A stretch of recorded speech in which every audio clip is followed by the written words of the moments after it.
Hello everyone. कल हमने छत्तीसगढ़ इतिहास हमने आपका थोड़ा सा देखा था कि छत्तीसगढ़ इतिहास को हमने किस नज़रिए से पढ़ सकते हैं, क्या अप्रोच रखना चाहिए उसको पढ़ने का। और उसी के आगे हम आपका आगे आप देखते हैं, उसको हम स्टार्ट करते हैं छत्तीसगढ़ के इतिहास को। कल हमने उसके बारे में हल्का सा देखा था, हम किस तरह से हम उसको पढ़ सकते हैं, क्योंकि थोड़ा सा हम अलग तरीके से जाकर पढ़ने का प्रयास करेंगे। देखिए, छत्तीसगढ़ इतिहास को पढ़ने के लिए सबसे पहले हम आपका स्टार्ट करते हैं हम आपका उसके पाठ्यक्रम से, क्योंकि हमें सबसे पहले कोई भी विषय पढ़ना हो तो उसके पाठ्यक्रम को जानना बहुत अच्छे से ज़रूरत है। उसके सिलेबस को बहुत अच्छे से हमको क्या करना पड़ेगा, उसको विश्लेषण करना पड़ेगा। क्यों करना पड़ेगा सिलेबस को विश्लेषण? क्योंकि हमें पता होना चाहिए पहले से ही कि अगर हम कोई टॉपिक को पढ़ते हैं तो वहाँ से किस तरह से और कैसे प्रश्न आते हैं और उसको हम कैसे अप्रोच करेंगे। क्योंकि कोई भी आपका सब्जेक्ट होता है, उसको आपको पढ़ने में जब पढ़ते हैं हम लोग आपकी जो उसके टॉपिक को पढ़ते हैं तो हर टॉपिक की डिमांड अलग होती है, खासकर छत्तीसगढ़ इतिहास में। जैसे आप लोग अभी हम देखेंगे हम लोग आपका, जैसे कि आपका छत्तीसगढ़ प्राचीन भारत है, प्राचीन छत्तीसगढ़ का जो सेक्शन है, वहाँ पर अधिकांश प्रश्नों को हम आपका देखेंगे तो साक्ष्यों के आधार पर ही प्रश्न वहाँ पर बनते हैं। अधिकांश प्रश्न 70 से 80% प्रश्न उसी से बनेंगे। जैसे कि आपका मौर्य वंश से संबंधित सिक्के कहाँ से मिले हैं, गुप्त वंश से संबंधित सिक्के कहाँ से मिले हैं। आपका पूछा जाएगा कि आपका सातवाहन कालीन साक्ष्य कहाँ से प्राप्त हुए हैं। काष्ठ किरारे की काष्ठ स्तंभ मृतिका किससे संबंधित है, काष्ठ स्तंभ जो किससे संबंधित है, कहाँ पाया जाता है। आपका शिलालेख को पूछा जाएगा कि ये शिलालेख कहाँ मिला है। ताम्रपत्र जो पाए जाते हैं साक्ष्य, तो ताम्रपत्र को पूछा जाएगा आपका ये ताम्रपत्र कहाँ मिला है, ये किससे संबंधित है। जैसे राजर्षि तुल्य कुलवंश का पूछा जाएगा। तो इस तरह से प्रश्न जनरेट होते हैं। गुहा अभिलेख हो गया है, ताम्र अभिलेख हो गया, शिला अभिलेख हो गया है, सिक्के हो गए हमारे, जो साक्ष्य पाए जाते हैं या जो नगर में जो कुछ मिला है उसके बारे में वहाँ से पूछे जाते हैं प्रश्न। कुछ किंवदंतियाँ भी हैं, वहाँ से प्रश्न पूछे जाते हैं, पुरातत्व से ही पूछा जाता है। तो हमको ये समझना पड़ेगा प्रश्न कहाँ से पूछ रहा है। मध्यकालीन में जाएंगे तो प्रश्नों की प्रकृति थोड़ी सी बदल जाती है।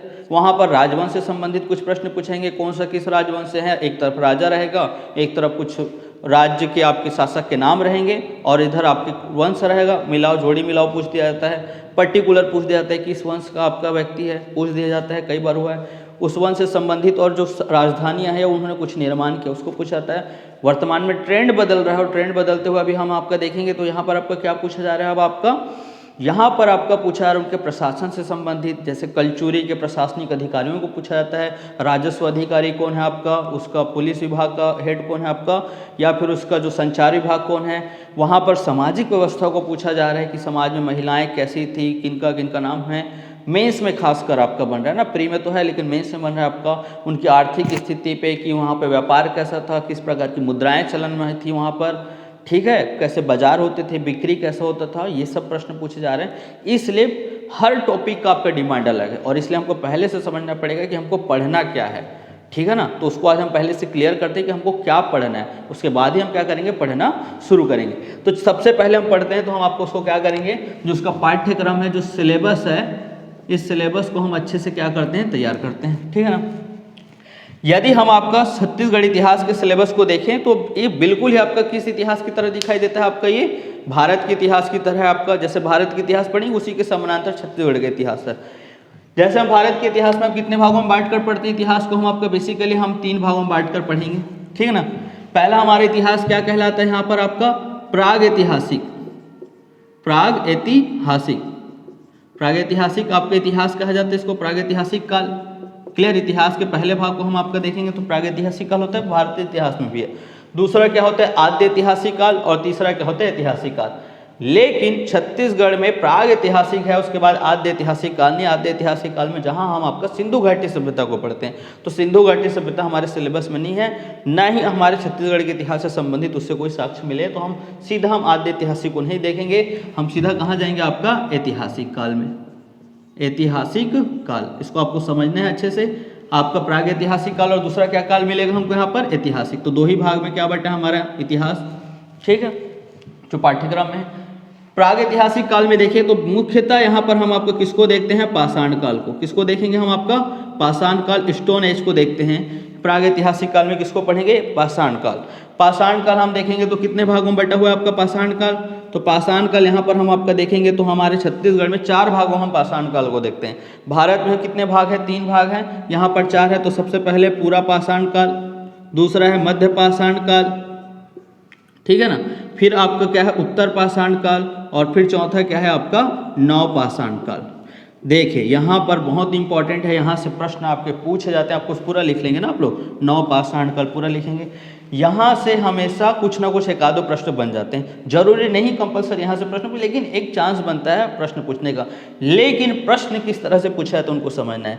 यहाँ पर हमें जो भी पाषाण काल से संबंधित साक्ष्य हैं, और साक्ष्य हमको जिन स्थानों से प्राप्त हुए, कहाँ कहाँ से, कौन कौन से स्थान से क्या क्या प्राप्त हुआ है, स्थानों से क्या क्या प्राप्त, प्रश्न दो बनेंगे। एक तो स्थान से, जैसे पूरा पाषाण काल को पूछा जाएगा, पूरा पाषाण के कौन कौन से स्थल हैं बताइए। जैसे आपका सिंघनपुर की पहाड़ी, सिंघनपुर है आपका गुफा है, उसके बाद है आपका महानदी है आपका जो घाटी है। मध्य पाषाण काल में पूछा जाएगा कबरा पहाड़ है, जैसे पढ़ेंगे आगे, अभी पढ़ा नहीं रहा हूँ, एक एग्जाम्पल। उत्तर पाषाण से क्या क्या मिला है, नव पाषाण काल से क्या मिला है, कौन कौन से स्थानों पे इनके साक्ष्य पाए गए हैं, इनको ध्यान पे रखना है। हमारे प्रश्न ऐसे आएंगे, ये आपको पहले से दिमाग में होना, जब हम पढ़ रहे हैं तो प्री में भी और मुख्य परीक्षा में भी। मुख्य परीक्षा में भी इस साल आया था आपका, और आपका प्री में तो एक आध दो बार आ ही गया आपका, हमेशा बहुत ज़्यादा यहाँ से नहीं प्रश्न बनता, रेयर है एक आध प्रश्न आ जाए, एक प्रश्न से ऊपर आता भी नहीं। तो स्थान कौन कौन से उसको हैं, और दूसरा क्या क्या प्राप्त हुए, क्या क्या प्राप्त हो सकते हैं उस समय आप सभी को पता है पाषाण काल था, और पाषाण काल में वहाँ पर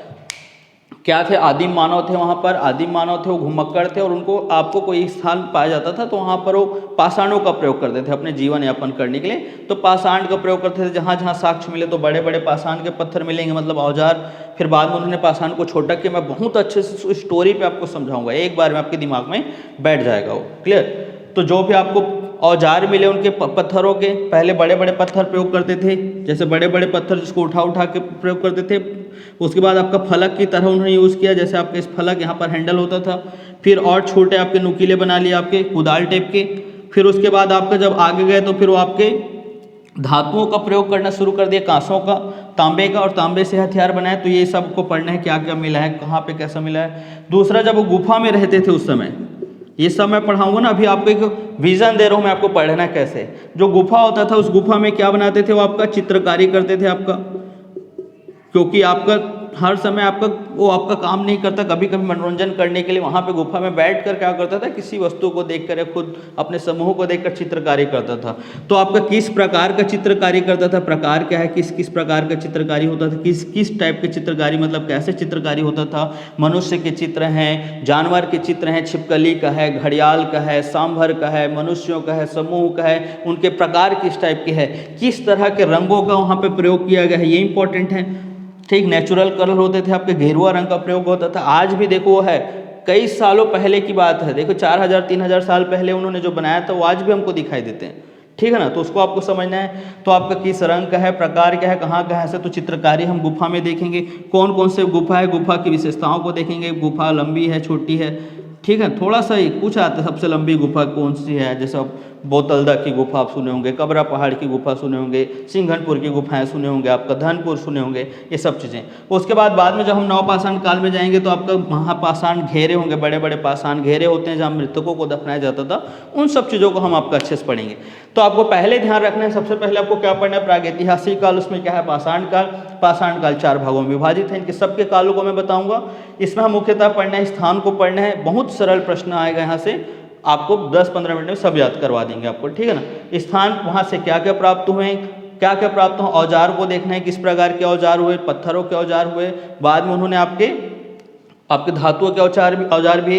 फिर गुफाओं को देखना है, जिस गुफाओं में निवास करते थे वहाँ पे चित्रकारी करते थे, उनके प्रकार क्या है, किस प्रकार के उनकी विशेषता है, इन सब चीज़ों को हम क्या करेंगे, पढ़ेंगे। तो इसको अभी रब कर रहा हूँ फिलहाल, क्लियर है। तो इसको आपको समझना है हमको। आपका पहला सिलेबस में आपका पहला हिस्सा ये है, प्री में भी है और आपका मेंस में भी है। एक बड़ा प्रश्न भी आया था 8 नंबर से, उसको मैं बताऊंगा। अब देखते हैं ऐतिहासिक काल। अब यहीं से हमारा मुख्य रूप से इतिहास शुरू होता है। ऐतिहासिक काल को हम आपका देखें तो अब ऐतिहासिक काल कितने भागों में हमारा दिखता है, 3 भागों में। पहला क्या है हमारे ऐतिहासिक काल में, पहला भाग क्या है आपका, जो आपका प्राचीन इतिहास, क्या कहलाएगा, प्राचीन। इसको हम प्राचीन इतिहास के नाम से जानते हैं, क्लियर है। तो प्राचीन छत्तीसगढ़ का इतिहास। उसके बाद हमारा दूसरा पे आ जाता है आपका, क्या आ जाएगा, मध्य इतिहास, तो छत्तीसगढ़ का मध्य इतिहास।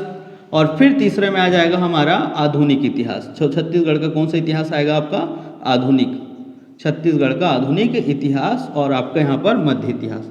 मध्यकाल भी बोल सकते हैं, प्राचीन काल भी बोल सकते हैं, आधुनिक काल भी बोल सकते हैं।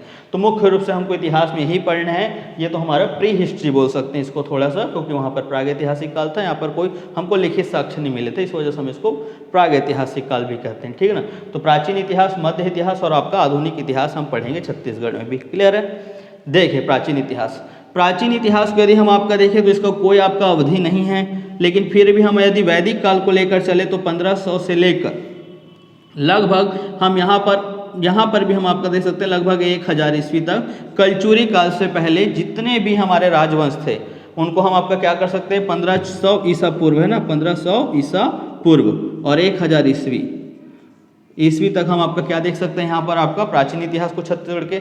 मध्य इतिहास को देखेंगे तो आपका 1000 से लेकर यहाँ पर हम आपका कहाँ तक जाएंगे, कलचुरी काकती वंश रहेंगे। उसके बाद जब मराठाओं का आगमन होता है तो 1741, क्लियर, मोटा मोटा 1741, और यदि हम पूरा अगर देखें तो 1757 तक भी इसको देख सकते हैं, 1757-58 ना, 57-58 जब आपका बिम्बाजी भोसले यहाँ पर शासन करते हैं। तो ये दूसरा आपका काल होगा। इस पीरियड को हम क्या कहते हैं, छत्तीसगढ़ का मध्यकालीन इतिहास। और फिर 1757 से लेकर हमारा छत्तीसगढ़ में 1947 तक का जो इतिहास होगा इसको हम आपका क्या कहेंगे, आधुनिक छत्तीसगढ़ का इतिहास। इसको समझना है आपको। क्लियर है, क्लियर है। यहाँ तक ये ईस्वी यहाँ पर ईसा पूर्व, इसको मैं यहाँ पर रब कर रहा हूँ, आप लोग इसको लिख लेंगे। देखिए प्राचीन इतिहास, प्राचीन इतिहास में हमें क्या क्या चीज़ों को पढ़ना है उसको आपको बहुत अच्छे से ध्यान में रखना है। आपको पहले से एकदम क्लियर होना चाहिए कि प्राचीन इतिहास में आपका क्या क्या रहेगा। तो प्राचीन इतिहास को यदि हम आपका देखें तो प्राचीन इतिहास में हम सबसे पहले क्या पढ़ते हैं, आपका वैदिक काल। क्या पढ़ेंगे, वैदिक काल। जैसे भारत में आप क्या पढ़ेंगे, वहाँ पे भी क्या पढ़ते हैं, वैदिक काल। सबसे पहला हमारा टॉपिक होगा वैदिक काल, वहाँ पे भी वैदिक काल होता है। भारत में हम पढ़ते हैं वैदिक काल, लेकिन भारत में वैदिक काल को हम पढ़ेंगे तो वहाँ स्पष्ट रूप से दिखाई देता है वैदिक काल। लेकिन छत्तीसगढ़ में हमको वैदिक काल कोई स्पष्ट साक्ष्य नहीं है, कोई हमको यहाँ पर इतिहास से संबंधित जानकारी नहीं मिलती है।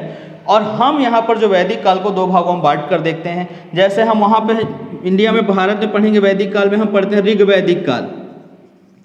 क्या पढ़ेंगे, ऋग वैदिक काल। और उसके बाद क्या पढ़ते हैं, उत्तर वैदिक काल पढ़ते हैं, पढ़े होंगे आप लोग, उत्तर वैदिक काल, ऋग वैदिक काल, उत्तर वैदिक काल। लेकिन हम छत्तीसगढ़ में हम ऋग वैदिक और उत्तर वैदिक नहीं पढ़ेंगे, बल्कि हम ऋग वैदिक को यहाँ पर एज अ मान के चलते हैं। हम इसको कहेंगे रामायण काल। क्या कहेंगे, रामायण काल। हम यहाँ पर मान के चलेंगे, इसको त्रेता युग से आपको लेकर चलेंगे। अब ये आपका थोड़ा सा अतिशयोक्ति हो सकता है, लेकिन अब पढ़ रहे हैं हम लोग इस तरह, ठीक है ना। अब आपको ऋग वैदिक संबंधित रामायण काल एक अलग है, हालांकि साक्ष्य कुछ मिलेंगे, फिर भी अभी हम आपका लेकर चल रामायण काल, ठीक है ना। और उत्तर वैदिक काल को हम छत्तीसगढ़ में क्या मानकर चलते हैं, महाभारत काल। और अब ये बहुत ही हॉट टॉपिक है, कौन सा, मुख्य रूप से रामायण काल। कैसे हॉट टॉपिक है आपका, क्योंकि आप सभी को पता है पिछले वर्ष ही हमारे जो सरकार है उन्होंने आपका राम वन गमन पथ जो आपका योजना आपका चालू किया है, जिसमें जो हमारे भगवान राम जो थे उनका एकमात्र उद्देश्य था छत्तीसगढ़ घूमना। ऐसे मैं नहीं कर रहा हूँ, ऐसे जो बुक लिखने वाले हैं, जो हेमनाथ यदु ने बुक लिखा है और उनके साथ और जो उनके सहयोगी ने जो बुक लिखा है आपका दंडकारण्य, छत्तीसगढ़ी दंडकारण्य रामायण, ठीक है। उनका कहना है कि 14 वर्ष में से जो राम भगवान है 10 वर्ष केवल कहाँ बिता है, आपके छत्तीसगढ़ में। 14 वर्ष क्या है उनका, वनवास काल है। तो वनवास काल जो 14 वर्ष बिता उनमें से 10 वर्ष केवल छत्तीसगढ़ में थे, बाकी टाइम वो भले इधर उधर थे, लेकिन आपका सबसे ज़्यादा यहीं थे, उनको यहीं घूमना था बस छत्तीसगढ़। अब ऐसा उनका मानना है, उनकी बुक है, उन्होंने शोध किया है, उनके अपने मत होंगे। हम जहाँ तक और भी अगर पढ़ेंगे भारत में जिस हिसाब से, तो राम भगवान छत्तीसगढ़ अब जरूरी साक्ष्य नहीं मिलता है कि यहाँ पर, क्योंकि बहुत सारी जगहों पे घूमे थे भारत में, जरूरी नहीं छत्तीसगढ़ पे ही घूमे हैं। लेकिन अभी आपको मानकर चल रहे हैं कि अभी हमारे छत्तीसगढ़ में ही वो आए थे और 10 साल थे, ठीक है ना। हेमनाथ यदु की किताब है, उसको आप पढ़ भी लेंगे, क्लियर है ना। तो वैदिक काल है, वैदिक काल दो भागों में, ऋग वैदिक काल, उत्तर वैदिक काल। रामायण काल राम वन गमन पथ से सरकार की एक हमारी योजना है, प्रमुख योजना है, और इसलिए राम वन गमन पथ हमारे लिए मुख्य परीक्षा में भी इंपॉर्टेंट है और प्री में भी इंपॉर्टेंट है। यहाँ पे जितने भी स्थल हैं, टोटल 75 स्थलों को आपका चयन किया गया है, जिनमें से सरकार ने 51 स्थलों को मान्यता दी है। इन स्थलों को विकास करेगा और शुरुआती चरण पे 8 स्थलों का विकास किया जा रहा है। उन सबको मैं बहुत अच्छे से पढ़ाऊंगा। प्री में कैसे प्रश्न आएंगे वो बताऊंगा मैं आपको, मुख्य परीक्षा में उसको कैसे आंसर करना है आपको उसको ही बताऊंगा। यदि 8 नंबर में पूछेगा तो 8 नंबर के हिसाब से लिखेंगे राम वन गमन पथ को। रामायण काल भी आता है, इस बार भी आया था ना, रामायण काल से संबंधित वो जो स्थलों के बारे में बताइए, और 15 नंबर में भी आएगा कैसे प्रश्न, तो सब मैं आपको लिखना सिखाऊंगा, बस आप मेरे साथ बने रहेंगे, क्लियर है। तो वैदिक काल, वैदिक काल के बाद हम आपका अगला पढ़ेंगे, देखिए ध्यान से, वैदिक काल के बाद जैसे हम आपका देखते हैं तो भारत के इतिहास के समानांतर हम छत्तीसगढ़ के इतिहास को लेकर चलेंगे।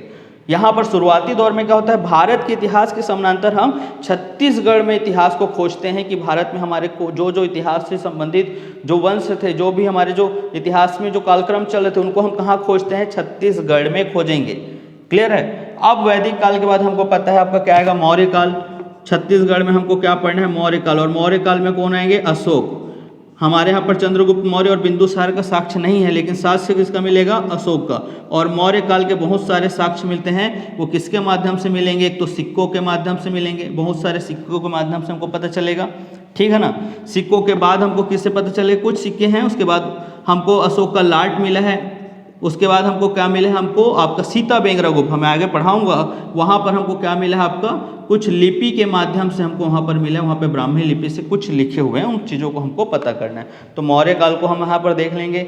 मौर्य काल के बाद हम आपका अगला आपका कार्य काल आ जाएगा। देखिए मौर्य काल के बाद भारत के इतिहास से हम चल रहे हैं ना, मौर्य काल के बाद हम यहाँ पर देखेंगे सातवाहन काल। आप सभी को पता होगा मौर्य काल, मौर्य वंश का जैसे ही पतन होता है तो कौन से वंश की शुरुआत हो जाएगा, भारत में, दक्षिण भारत में सातवाहन वंश। और इसलिए हम यहाँ पर क्या पढ़ेंगे, सातवाहन वंश पढ़ेंगे।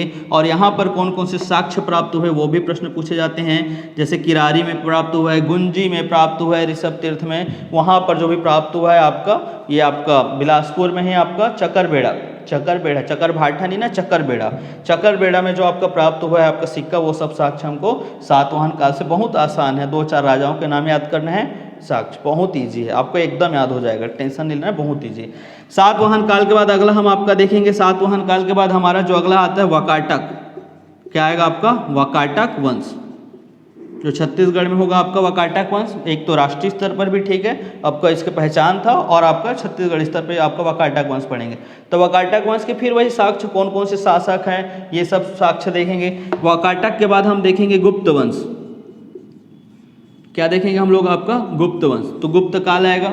गुप्त काल में हमारे जो भारत में जो आपके शासन की चंद्रगुप्त मौर्य, सॉरी चंद्रगुप्त हैं, फिर समुद्रगुप्त हैं, चंद्रगुप्त द्वितीय हैं, जितने भी आपके गुप्त वंश के जो शासक थे वो हमारे यहाँ छत्तीसगढ़ में उनके कुछ ना कुछ साक्ष्य मिले हैं, ठीक है ना। समुद्रगुप्त का साक्ष्य मिला है, चंद्रगुप्त द्वितीय का साक्ष्य मिला है, आपका कुमारगुप्त का मिला है हमको, आपका रामगुप्त का भी मिला है, ठीक है, और भानुगुप्त के भी कुछ साक्ष्य मिले। तो गुप्त वंश से संबंधित जो साक्ष्य हैं उनको हम आपका देखेंगे। गुप्त वंश से क्या संबंध है छत्तीसगढ़ के शासकों के साथ, वो भी देखेंगे। तो हम वैदिक काल को पढ़ेंगे, फिर मौर्य काल, फिर सातवाहन काल, फिर वाकाटक, फिर क्या पढ़ेंगे, गुप्तों को पढ़ेंगे। ये सब तो थे आपके भारतीय इतिहास से संबंधित। लेकिन अब हम आपके देखेंगे इसके साथ साथ छत्तीसगढ़ के कुछ स्थानीय राजवंश भी थे जो यहाँ पर क्या कर रहे थे, शासन कर रहे थे। तो आपके भारत के थे, भारत के इतिहास से संबंधित, लेकिन स्थानीय में इसको रब कर रहा हूँ, आप लोग इधर देखेंगे थोड़ा, ठीक है, देखेंगे ध्यान से। उसके बाद हम आपका छत्तीसगढ़ में देखेंगे कुछ और हमारे वंश है यहाँ पर छत्तीसगढ़ में। तो छत्तीसगढ़ में हमको आपका जो दक्षिण, जो बस्तर वाला क्षेत्र है, वहाँ पर एक वंश मिलेगा, नल वंश। क्या मिलेगा, नल वंश। नल वंश से भी कैसे प्रश्न आएंगे, कौन कौन से शासक हैं, इसके क्रम में पूछा जाएगा, पूरा क्रम में भी पूछ सकते हैं। इन शासकों के साक्ष्य कहाँ कहाँ से पता चला है, तो साक्ष्य देखेंगे, कहाँ से सिक्के मिले हैं, कहाँ से शिलालेख मिले हैं, कहाँ से ताम्रपत्र मिला है, कहाँ से अभिलेख मिले हैं, वो प्रश्न आएंगे। ये सामान्य प्रश्न, और 1-2 युद्ध लड़े हुए उनसे जो जानकारी मिलता है उनको देखेंगे। तो आपका क्या पढ़ना है, हमको नल वंश देखेंगे, ठीक है। नल वंश के बाद हम आपका देखेंगे, हम ऊपर छत्तीसगढ़, मध्य छत्तीसगढ़ में हम आपका देखेंगे, तो उसके बाद हमारे पास एक और वंश आ जाएगा, वो है आपका सरभपुरी वंश। ये सब पढ़ना है ना आपको, मैं पहले आपको बता दी हूँ, हमको पढ़ना क्या है, सरभपुरी वंश। तो हम उसके बाद क्या पढ़ेंगे, सरभपुरी वंश पढ़ेंगे। प्राचीन छत्तीसगढ़ के इतिहास में सरभपुरी वंश हम देखेंगे, इसका कहाँ है राजधानी, कौन कौन सा क्षेत्र था, क्या काम किए, क्या साक्ष्य मिले। ज़्यादा टफ नहीं, बहुत ईजी। सरभपुरी वंश के बाद हम अगला पढ़ेंगे आपका पांडु वंश।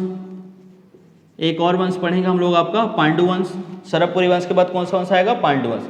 इसके पहले हम एक और वंश है, आपको उसको यहाँ पर लिख देता हूँ, उसको आगे पीछे हो सकता है आपका, राजर्षि तुल्य वंश, या इसको बोलते हैं राजर्षि तुल्य कुल वंश। इसको हम पढ़ेंगे, बहुत ही सरल है। सारे वंश भले नाम बहुत सारे वंश के हैं, लेकिन इतने ईजी हैं आपको कि बहुत आसानी से आप 10-10 मिनट में, आप 15-15 मिनट में आप सब खत्म कर जाएंगे और आपको बहुत अच्छे से खत्म होगा। आपको बताऊंगा कहाँ कहाँ पे कैसे कैसे साक्ष्य मिले हैं। इनसे बस एक ही प्रश्न पूछे जाएंगे कि राजर्षि तुल्य कुलवंश के कौन कौन से शासक हैं, बस शासक 5, 6, 7, 8 शासक होते हैं, उससे ज़्यादा नहीं है। दूसरा क्या प्रश्न पूछे जाएंगे आपसे, प्रश्न पूछे जाएंगे कि साक्ष्य कहाँ से मिला है, एक ही जगह से साक्ष्य मिला है, आरंग में आपका ताम्रपत्र मिला है, एक ताम्रपत्र बस, और उससे पता चल जाएगा क्या क्या जानकारी। तो ज़्यादा टफ नहीं है, बस आपको समझना है। तो आपको पूरा मुख्य परीक्षा के दृष्टिकोण से भी मैं इसको बताऊंगा और प्री के हिसाब से मैं इसको बताऊंगा। क्लियर, इसको मैं यहाँ पर रब कर रहा हूँ। तो और क्या है हमारा प्राचीन इतिहास में, राजर्षि तुल्य कुलवंश हो गया, पांडु वंश हो गया है। फिर उसके बाद हम आपका देखेंगे कुछ एक आध दो वंश और भी हमारे छत्तीसगढ़ में आ जाएंगे, जैसे आपका आ जाएगा बाण वंश, एक और क्या आ जाएगा बाण वंश। ठीक, गुप्त के पहले एक और वंश यहाँ पर ले सकते हैं, यहाँ पर आप लिखना चाहे तो मेघ वंश, लेकिन इतना इंपॉर्टेंट नहीं है, आपको कोई खास साक्ष्य नहीं मिला और नहीं पूछा गया आज तक मेघ वंश। तो आपको कुछ ऐसे वंशों को याद रख लेना है, 10 वंश को आपको याद रखना है कि 10 हमको टॉपिक प्राचीन इतिहास में पढ़ना है। नल वंश, सरबपुरी वंश, पांड्य वंश, राजर्षि तुल्य कुलवंश और आपका क्या मिलेगा बाण वंश। इसके साथ अगर एक दो और राजवंश है तो उनको हम उसी समय देख लेंगे जो उड़ीसा से संबंधित है आपके। क्लियर है, यहाँ तक क्लियर हो गया।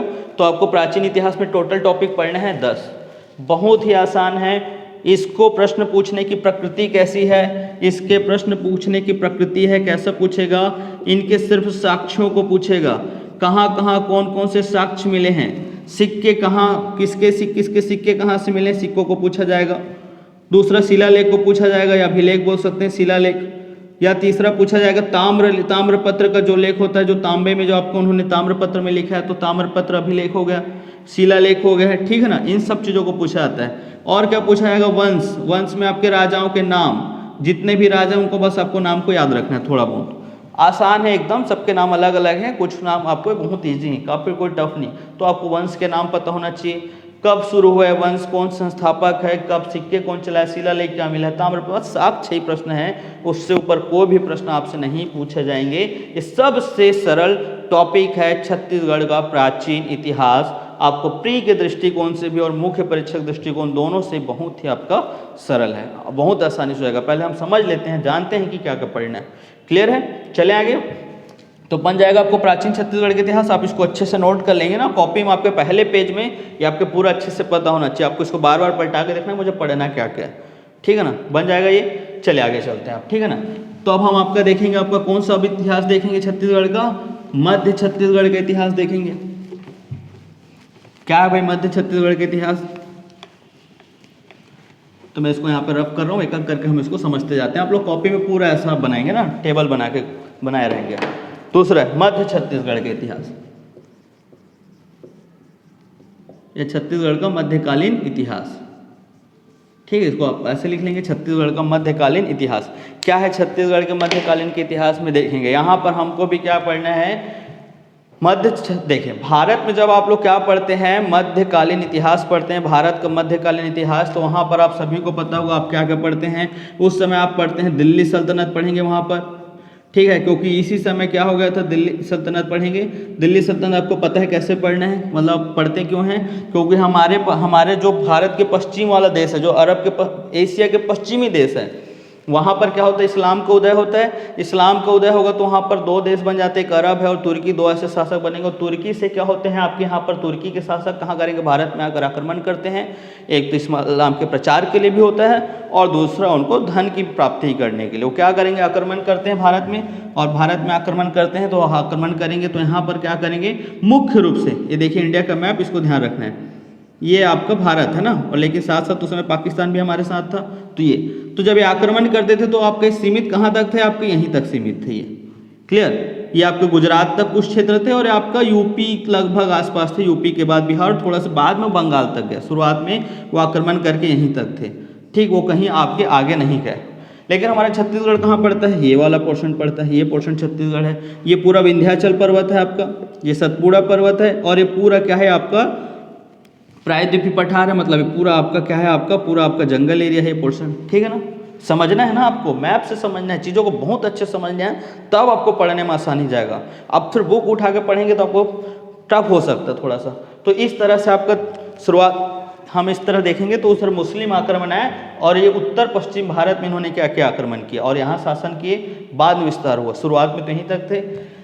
इसके बाद यदि हम आपका देखें, जब यहाँ तक आपके पूरा सल्तनत, दिल्ली सल्तनत और यहाँ पर मुस्लिम शासक मतलब तुर्की शासक यहाँ तक आपके क्या थे, सीमित थे। लेकिन बाद में आपके कौन आ जाते हैं, खिलजी वंश आ जाएगा, खिलजी वंश आएगा और कहाँ हो गया और आपका कहाँ चले जाते हैं, पहली बार दक्षिण भारत जाएंगे और दक्षिण भारत के शासकों को विजिट करेंगे और यहाँ पर जो महाराष्ट्र वाला क्षेत्र है, कर्नाटका वाला क्षेत्र, ये वाला पोर्शन वारंगल, इन क्षेत्रों को भी आपका विजिट करते हैं। बाद में जब आपका दिल्ली सल्तनत समाप्त होता है, खिलजी के बाद और भी वंश आएंगे, जैसे तुगलक वंश आएगा, सैयद वंश आएगा, लोधी वंश आएगा, वो भी दक्षिण तक रहते हैं। लेकिन छत्तीसगढ़ में आपका कोई भी जो दिल्ली सल्तनत का शासक है वो हस्तक्षेप नहीं करता है। ये बहुत ही बड़ी बात है। हमारे जो मध्यकालीन इतिहास का जो राजनीति है वो हमारे छत्तीसगढ़ को कोई इफेक्ट नहीं करता है। उन लोग सब जगह जाकर आक्रमण करेंगे, लेकिन छत्तीसगढ़ में आकर उन लोग आक्रमण नहीं करते हैं।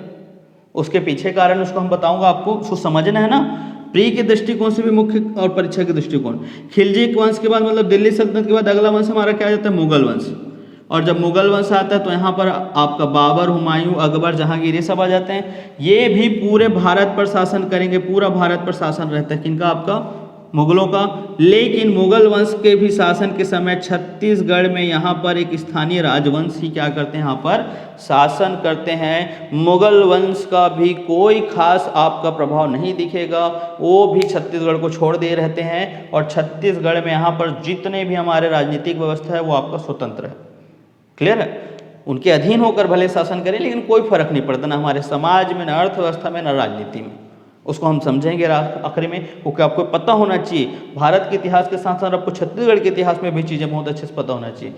आप देखेंगे मुगल वंश, मुगल वंश के बाद हमारा आ जाता है, जब मुगल वंश आपका कमजोर होता है तो यहाँ पर आपका क्या हो जाएगा, आपका मराठा उदय। और मराठा जब उदय होगा तो मराठा एक बड़ी शक्ति बनकर उभरती है और मराठा से हम क्या हो जाते हैं, जस्ट हमारे बगल में लगा है महाराष्ट्र, वहीं पे मराठा शासन हुआ था और इसलिए हम मराठों से प्रभावित होते हैं। मराठा हम पर आक्रमण करेंगे और जैसे हम पर आक्रमण करेंगे हम मराठा शासन के क्या हो जाते हैं, अधीन।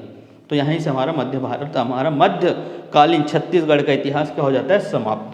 समझ आ रहा है। जैसे हम लोग भारत में मध्यकालीन इतिहास पढ़ते हैं, 1000 लगभग पढ़ते हैं हम लोग, 1000 ईस्वी से लगभग हम कब तक जाते हैं, 1707 तक जाते हैं ना, जब औरंगजेब की मृत्यु हो जाती तब तक। छत्तीसगढ़ में भी हम आपका 1000 ईस्वी से ही पढ़ेंगे, लेकिन कब तक पढ़ेंगे, 1741 या 1757 या 1741 ले लो। जब तक मराठा आक्रमण नहीं करेंगे तब तक हमारा छत्तीसगढ़ मध्यकालीन इतिहास रहेगा। क्लियर। फिर मैं बता रहा हूँ मध्यकालीन इतिहास में जो दिल्ली सल्तनत का शासन चल रहा था, छत्तीसगढ़ में कोई प्रभाव नहीं पड़ा उसका। मुगल वंश का शासन हुआ, मतलब पूरे भारत भर में शासन कर रहे थे, छत्तीसगढ़ में उसका कोई खास प्रभाव नहीं हुआ। जब मराठा है तो मराठाओं के क्या हो गए, हम आपका अधीन, उसको हम अलग से पढ़ेंगे आधुनिक भारत में। क्लियर है यहाँ तक। तो चलिए, ये आपको पहले पता होना चाहिए, ठीक है ना। देखेंगे ध्यान से अब आपका मध्यकालीन इतिहास छत्तीसगढ़ में हमको क्या क्या चीज़ों को पढ़ना है, ठीक, क्या क्या चीज़ें हमको पढ़ना है, उसको आपको क्या करना है, ध्यान पे रखना है। देखिए क्या क्या पढ़ना है हमको। सबसे पहले मध्यकालीन इतिहास में यदि हम आपका दक्षिण की ओर देखें, दक्षिण में, अभी मैंने दक्षिण में बताया मतलब बस्तर, मैप बना देता हूँ यहाँ पर, देखेंगे ध्यान से। छत्तीसगढ़ का मैप आप लोग सीख गए होंगे बनाने अच्छे से।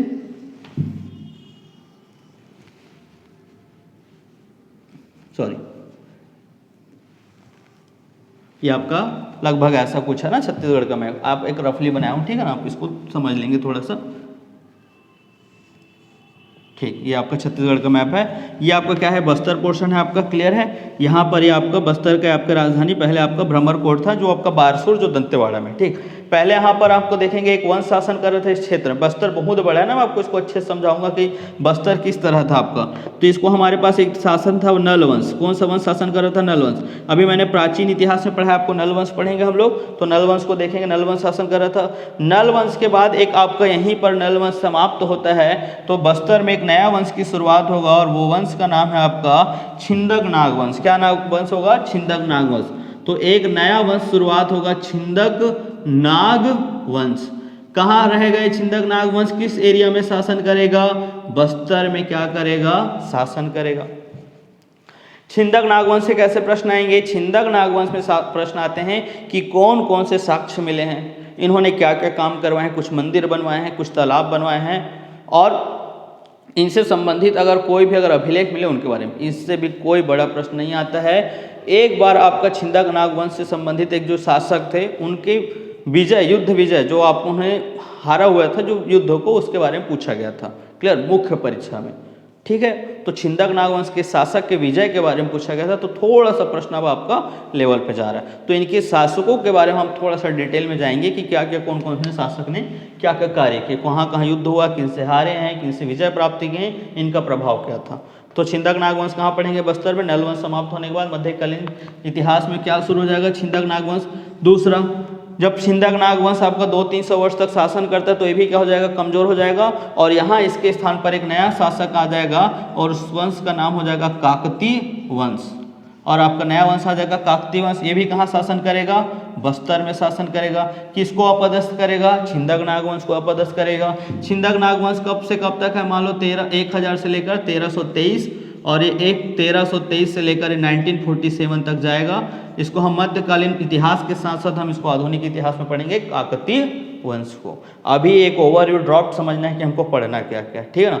ये सबसे ज़्यादा इंपॉर्टेंट है हमारे लिए काकतीय वंश, प्री के दृष्टिकोण से, प्री के दृष्टिकोण से बहुत ज़्यादा इंपॉर्टेंट है, क्योंकि इनके सभी शासकों को हम पढ़ने हैं। मैं इस पिछले क्लास में काकतीय वंश में अन्नम देव, पुरुषोत्तम देव के बारे में आपको बता चुका हूँ। इसके साथ साथ आपको काकतीय वंश को भी बहुत अच्छे से आपको देखना है, क्लियर बन जाएगा। काकतीय वंश, काकतीय वंश पढ़ेंगे ना, अभी बताऊंगा इसको। हम मध्यकालीन भारत में भी पढ़ेंगे और आधुनिक भारत दोनों जगह पढ़ेंगे, क्योंकि 1947 तक जा रहा है ना आपको, 1741 के बाद तो हम इसको देखेंगे।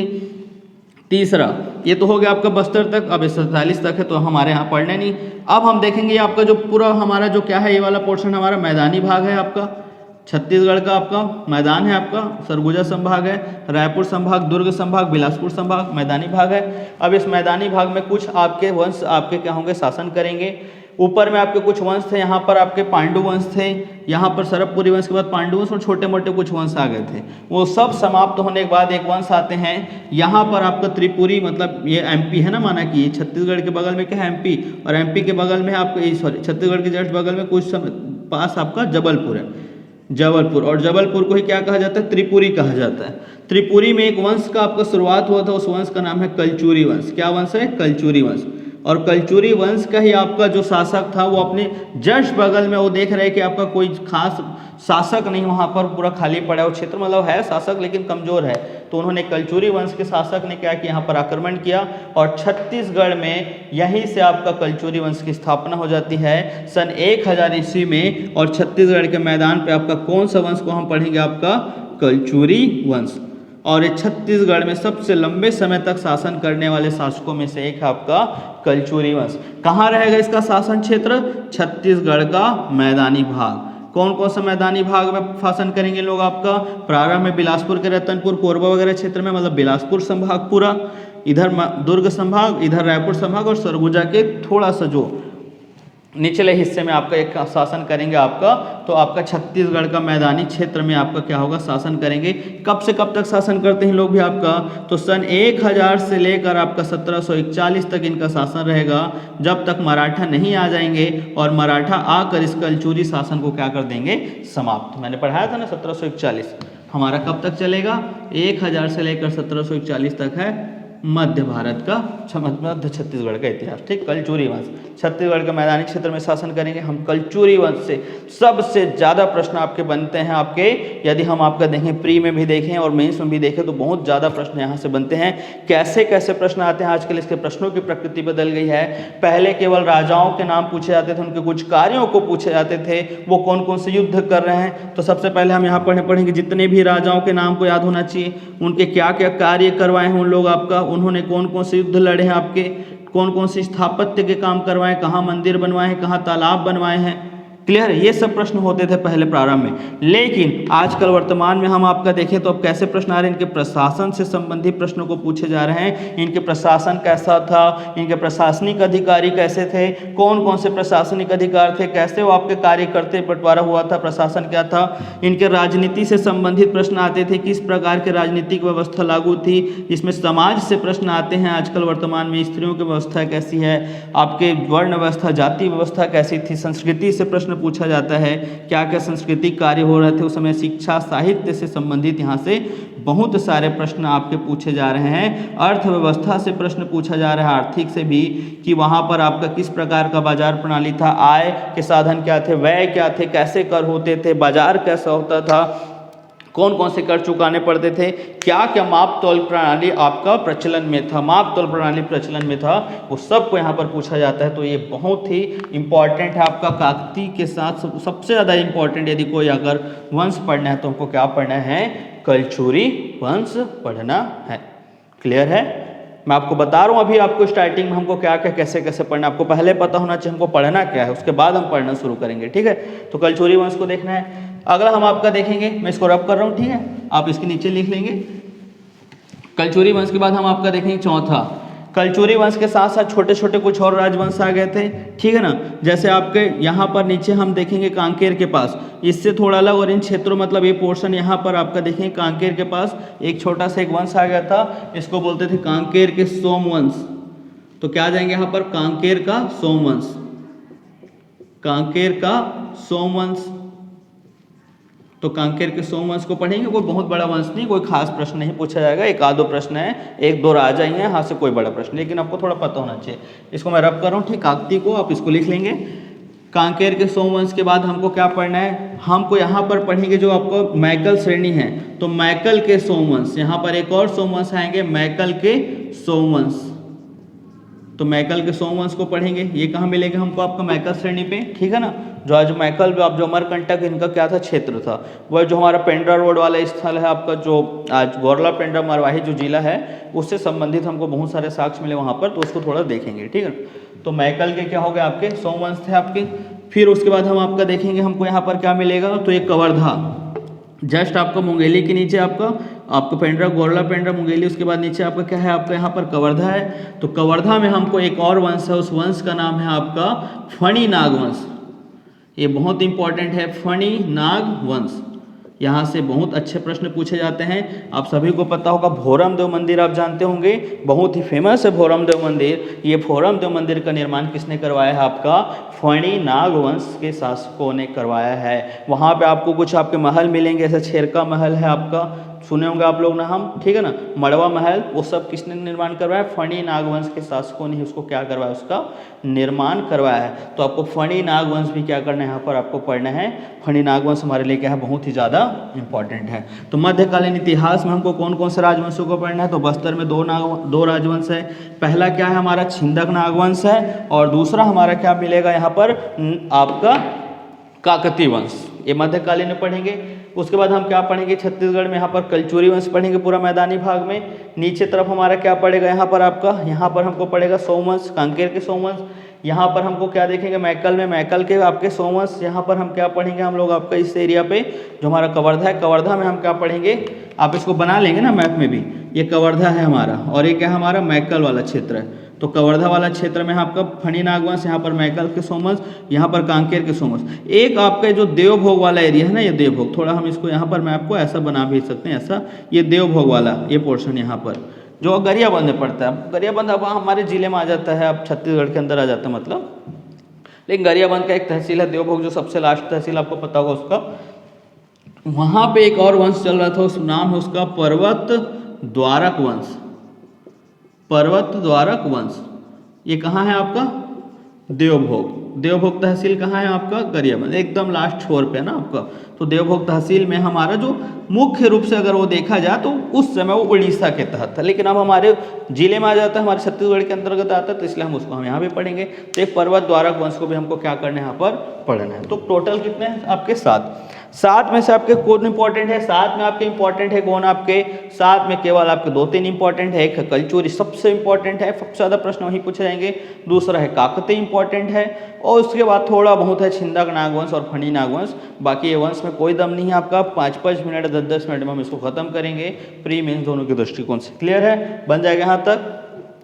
तो आपको मध्यकालीन इतिहास में आपको क्या क्या पढ़ना समझ आ गया। मध्यकालीन इतिहास में हमको राजवंशों को तो देखना ही है, लेकिन अब उसकी प्रकृति बदलती जा रही है। वहाँ पे राजाओं को देखेंगे, लेकिन अब राजाओं को थोड़ा स्पेसिफिक होकर पढ़ेंगे, ठीक है। उनके प्रशासन को अंदर जाकर देखेंगे, उनकी अर्थव्यवस्था को जाकर देखेंगे, उनकी राजनीति को देखेंगे, उनके समाज को जाकर देखेंगे, तब हमको यहाँ पर क्या होगा, चीज़ें अच्छे से क्या होगी, क्लियर होंगी। क्लियर है, चलिए तो चलते हैं। अब हमारे आपका मध्यकालीन इतिहास यहाँ पर समाप्त होता है। मैंने पूरा मध्यकालीन इतिहास में आपको इतने राजाओं के नाम बताए, लेकिन आप सभी देखे होंगे यहाँ पर किसी भी प्रकार का दिल्ली सल्तनत और आपके मुगल वंश का यहाँ पर हस्तक्षेप कोई खास दिखाई नहीं देगा, एकदम नहीं के बराबर है। इसलिए हमारे थोड़ा सा हमारा इतिहास यहाँ पर बदल जाता है। जैसे वहाँ पर अलग है भारत के इतिहास में, भारत के इतिहास में मध्यकालीन भारत बहुत बड़ा है, बहुत साक्ष्य मिलते हैं हमको इतिहास के, बहुत साहित्य मिलेंगे, बहुत सारे हमको लिखित में हमको बहुत वैरायटी या फिर नंबर ऑफ हमको साक्ष्य बहुत ज़्यादा मिलेंगे। इस वजह से वहाँ पे इतिहास वाइड हो जाता है। छत्तीसगढ़ मध्यकालीन इतिहास बहुत ज़्यादा वाइड नहीं है, बहुत ही सरल है, ठीक है ना। इसको हम बहुत अच्छे से करेंगे, हम चीज़ों को समझेंगे बहुत अच्छे से। क्लियर। अब हम आपका अगला आ जाता है आपका हमारा छत्तीसगढ़ का आधुनिक इतिहास। तो छत्तीसगढ़ का कौन सा इतिहास है, छत्तीसगढ़ का आधुनिक इतिहास। ये बहुत इंपॉर्टेंट है, छत्तीसगढ़ का आधुनिक इतिहास। इसको आपको बहुत अच्छे से समझना है। सबसे ज़्यादा अगर प्रश्न प्री और मेंस दोनों में कोई भी एग्जाम में आता है तो छत्तीसगढ़ के आधुनिक इतिहास से आता है, क्योंकि छत्तीसगढ़ के प्राचीन इतिहास में कोई आपको उतना दम नहीं है, और ना ही मध्यकालीन इतिहास। मध्यकालीन में थोड़ा कलचुरी काकती है, लेकिन वहाँ पे भी कोई खास प्रश्न के स्कोप नहीं बनते हैं। स्कोप सबसे ज़्यादा बनता है आपका छत्तीसगढ़ के आधुनिक इतिहास। क्यों छत्तीसगढ़ के आधुनिक इतिहास से आपका प्रश्न बनता है, क्योंकि जब ब्रिटिशर्स आए थे, ब्रिटिशर्स आने के बाद यहाँ जब शासन कर रहे थे, और शासन करते हुए उन्होंने बहुत सारे गजेटियर निकाले, और गजेटियर के माध्यम से उन्होंने ऐतिहासिक साक्ष्यों को यहाँ पर लिखना शुरू किया। जब वो कहीं जाते थे तो नोट्स बना लेते थे। कोई भी अगर आपका ब्रिटिश यात्री आता था छत्तीसगढ़ में तो वो कुछ आपका लिखित रूप से साक्ष्य बनाते, तो उनका मतलब एक लिखित साक्ष्य उनको मिलने लगा, और इन्हीं लिखित साक्ष्यों के आधार पर हमारे पास इतना ज़्यादा हमारे पास इकट्ठा हो गया सामग्री। और उससे हमारे इतिहास यदि देखें आधुनिक तो बहुत ज़्यादा हमें दिखाई देता है, बहुत वाइड एंगल पे हमको यहाँ पर दिखाई देता है। और थोड़ा आधुनिक हम अभी वर्तमान समय की बात है, इसलिए हम इसको बहुत आसानी से भी समझते हैं और जानते हैं, और हमारे पास बहुत ज़्यादा इसके साक्ष्य मिलेंगे। तो इसलिए आधुनिक भारत से बहुत प्रश्न आएंगे। क्लियर। अब देखो आधुनिक छत्तीसगढ़, ठीक है। आधुनिक छत्तीसगढ़ के इतिहास को हमें किस तरह से देखना है, इसको समझना है। आधुनिक छत्तीसगढ़ के इतिहास को यदि हमको समझना है तो सबसे पहले यहाँ पर हम आपका देखेंगे कब से कब तक है, पहले तो देख लेते हैं। 1741 से लेकर आपका 1947, जब तक भारत आज़ाद नहीं हो जाएगा तब तक चलेगा ही। कुछ भागों में बांट कर देखते हैं। पहला भाग कहाँ देखेंगे, पहला देखेंगे हम इसको आपका मराठा शासन।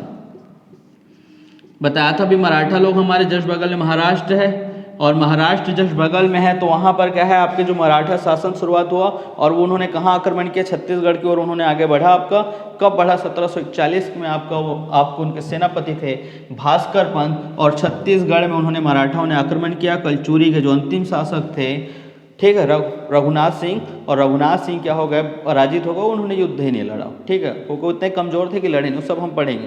तो उन्होंने युद्ध नहीं लड़ा और कमज़ोर हो गए, और वहीं पर उनकी क्या हो गई, उनकी हार हो गई, और यहीं से हमारे छत्तीसगढ़ में कलचुरी शासन का अंत हुआ। और कौन से शासन का शुरुआत हो गया, मराठा शासन की शुरुआत। क्लियर है, इसको आपको समझना है। मराठा शासन आपका कब से कब तक चला है, 1741 में तो वो आए थे, लेकिन सीधा उन्होंने प्रत्यक्ष रूप से उन्होंने शासन नहीं किया, बल्कि शुरुआती दौर में उन्हीं को सौंप दिया था कि ठीक है आप कुछ समय शासन कीजिए। लेकिन 1757 के बाद उन्होंने प्रत्यक्ष रूप से शासन करना शुरू किया, और 1757 से लेकर ये 1854 तक क्या करेंगे, आपका शासन करेंगे। कब तक करेंगे, 1854 तक, क्योंकि आपको पता होगा 1854 पे कौन आ जाते हैं आपका केंद्र में जो हमारे जो ब्रिटिश गवर्नमेंट चला रही, ईस्ट इंडिया कंपनी जो शासन कर रही है, ईस्ट इंडिया कंपनी में उस समय गवर्नर जनरल बनते हैं भारत के लॉर्ड डलहौजी, और लॉर्ड डलहौजी एक नीति लाते हैं हड़प नीति, और हड़प नीति के तहत जो मराठा शासन हो किसके अंतर्गत चले जाते हैं, आपके अंग्रेजों के अधीन हो जाते हैं। और इसलिए छत्तीसगढ़ भी अप्रत्यक्ष रूप से किसके अधीन हो जाते हैं, अंग्रेजों के अधीन। तो 1758 से लेकर 1854 तक आपका कौन शासन करेगा, आपका मराठे शासन करेंगे। क्लियर।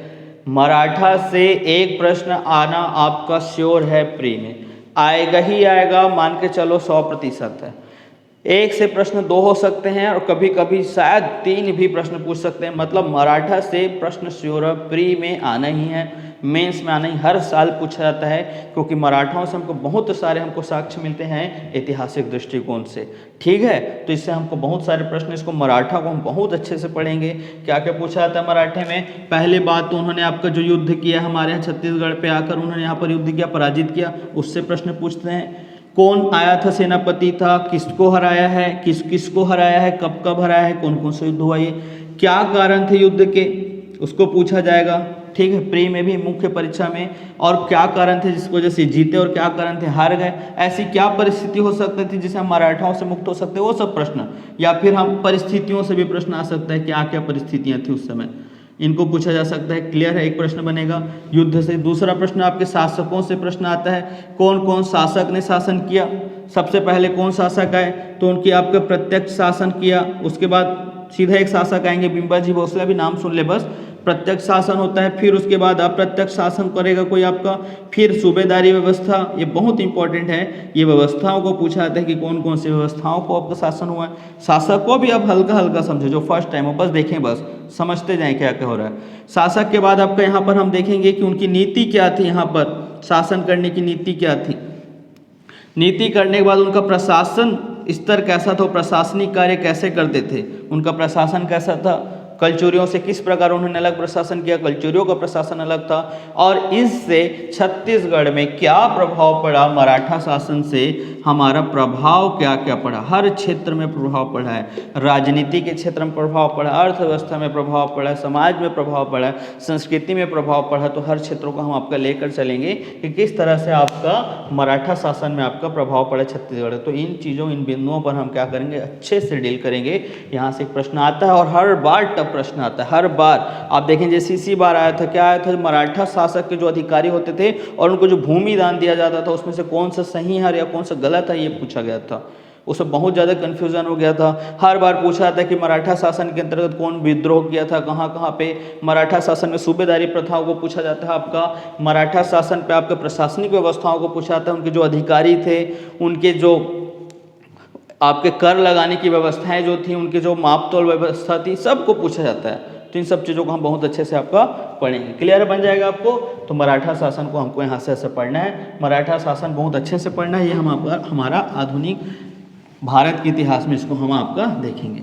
ठीक, अब मैंने बताया मराठा शासन से कब तक चलता है, 1741 में आएगा, तो ले लेते हैं 1741 से लेकर आपका 1854 तक मराठा शासन समाप्त। अब पता है आपको किसका शासन आएगा, मराठा शासन के बाद आ जाता है छत्तीसगढ़ में ब्रिटिश शासन, मतलब अंग्रेजों का शासन यहाँ पर शुरू हो जाएगा। और क्या आ जाएगा, ब्रिटिश शासन आ जाएगा। मराठा शासन के बाद किसका शासन आएगा, ब्रिटिश शासन। और तो आपको पता होगा 1854 से लेकर कब चलेगा, 1947 तक। क्लियर है, यहाँ तक चलेगा जब तक भारत आज़ाद ना हो जाए, क्योंकि हमको आज़ादी किससे मिलती है, अंग्रेजों से ही आज़ादी मिलती है। ब्रिटिश शासन को देखें तो ब्रिटिश शासन को हम आपके 3 आधारों पर पढ़ेंगे। बहुत इंपॉर्टेंट है, याद रखने, कहीं ऐसा लिखा नहीं है, मैं इसको अलग सबको बता रहा हूँ। 3 आधारों पर देखेंगे।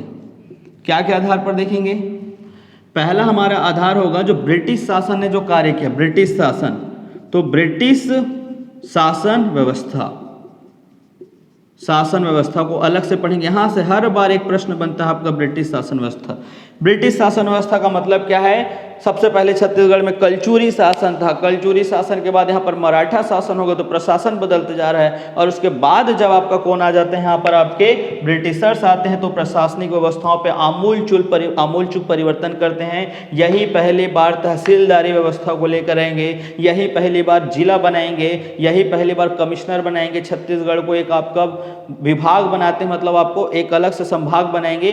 फिर आपका छत्तीसगढ़ को एक नाम अलग से जो इन्होंने शुरू किया था इन प्रशासनिक तौर पर, वो शुरू किया। यहाँ पर कलेक्टरी पद्धति, तहसीलदारी पद्धति, हर क्षेत्र में आपका क्या करेंगे, बहुत ज़्यादा परिवर्तन करेंगे। चाहे पुलिस विभाग हो, सैन्य विभाग हो, प्रशासनिक क्षेत्र हो, कर व्यवस्था हो, माल गुजारी व्यवस्था हो, सब चीज़ों को हम आपका अलग से पढ़ेंगे। तो ये शुरुआती तौर पे क्या करते हैं, आपका ब्रिटिश शासन व्यवस्था पे सुधार या फिर शासन व्यवस्था पे सुधार करते हैं। ये बहुत ही इंपॉर्टेंट है, सर्वाधिक प्रश्न पूछे जाते हैं यहाँ से।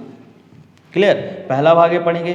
दूसरा भाग हम क्या पढ़ेंगे, आपका ब्रिटिश शासन जब होगा तब हम पढ़ेंगे आपका 1854 से लेकर आपका एक अलग है 54 के अंतर्गत आएगा। शुरुआत में बताऊंगा क्या करके, ज़्यादा टाइम नहीं है। तो 1854 या फिर इसको हम बोल सकते हैं 1857 के बाद, जब हमारा वो क्रांति हुआ था, आप ले सकते हैं 1857 के बाद 1920। ये बहुत इंपॉर्टेंट है, इसको ध्यान रखना है। इस समय क्या हुआ था, हमारे छत्तीसगढ़ में राजनीतिक जागरण का युग था। राजनीतिक जागरण का युग कैसा था? राजनीतिक जागरण का युग इस समय आप लोग पढ़ते होंगे, जो आप लोग जो पढ़ चुके हैं उनको बहुत अच्छे से पता होगा। इसी समय हमारे छत्तीसगढ़ में क्या हुआ, जब ब्रिटिश हमारे भारत में 1857 का क्रांति हुआ और हमारे छत्तीसगढ़ में भी हमारे बहुत सारे विद्रोह देखने को मिला। जैसे हमारे वीर नारायण सिंह ने आपका विद्रोह किया 1857 में, हनुमान सिंह ने विद्रोह किया है, संबलपुर के आपके जो उसके उत्तराधिकार थे उन्होंने विद्रोह किया है, आपका उदयपुर के शासकों ने विद्रोह किया। बहुत ज़्यादा विद्रोह हुआ था। उसी समय जब विद्रोह हुआ तब हमारे छत्तीसगढ़ के लोगों को पहली बार राजनीतिक चेतना क्या हुई, जागृत हुआ। पहली बार हमको ये समझ आने लगा कि हमारे ऊपर क्या हुआ जा रहा है, हमारे ऊपर ज़बरदस्ती शासन किया जा रहा है, हम आपके क्या हो रहे हैं, गुलाम होकर काम कर रहे हैं, हम स्वतंत्र नहीं हैं। और इसी समय आपका 1857 से जब असहयोग आंदोलन जब तक नहीं होता, जब तक गांधी जी छत्तीसगढ़ में नहीं आ रहे थे, तब तक के काल को हम राजनीतिक जागरण का युग कहते हैं। और इसी समय विभिन्न प्रकार की संस्थाएं बनना शुरू हो गए। जैसे आप लोग जो पढ़े होंगे ध्यान से सुन ले, जैसे कि मान लीजिए रीडिंग क्लब बना है, साइंटिफिक एंड सोशल सोसाइटीज़ बने हैं, आपका बहुत सारे समाज बनने लगे, कांग्रेस की स्थापना हुई थी, कांग्रेस के सदस्य बनने लगे, यहाँ से कुछ लोग आपके जाने लगे, तो संस्थाएं बने हैं कांग्रेस के। आपका क्या हुआ, कांग्रेस से आपके लोग सदस्य बनना शुरू हो गए, कांग्रेस पार्टी उस समय, ठीक। तो ये सब संस्थाओं का निर्माण हुआ, कांग्रेस पार्टी गठन हुआ और हमारे यहाँ फिर राजनीतिक गतिविधियाँ शुरू हो गई थी। यहाँ पर आपके जो चुनाव हो गए थे, कहाँ चुनाव होते थे, काउंसिल, और काउंसिल कहाँ पर आपके जो रायपुर का नगर पालिका था, बिलासपुर नगर पालिका था, वहाँ पे जो चुनाव में भाग ले रहे थे। तो इन सब चीज़ों हमको क्या मिलता है, घटनाएं मिलता है, ठीक है ना। तो हम यह पढ़ेंगे, बहुत इंपॉर्टेंट हमारे लिए। और उसके बाद फिर 1920 से लेकर 1947 तक यहाँ पर हमको क्या मिलता है, यहाँ पर मिलेगा हमको आपका राष्ट्रीय जागरण, राष्ट्रीय जागरण का युग या राष्ट्रीय चेतना का युग, राष्ट्रीय जागरण का युग बोल सकते हैं सरल भाषा में।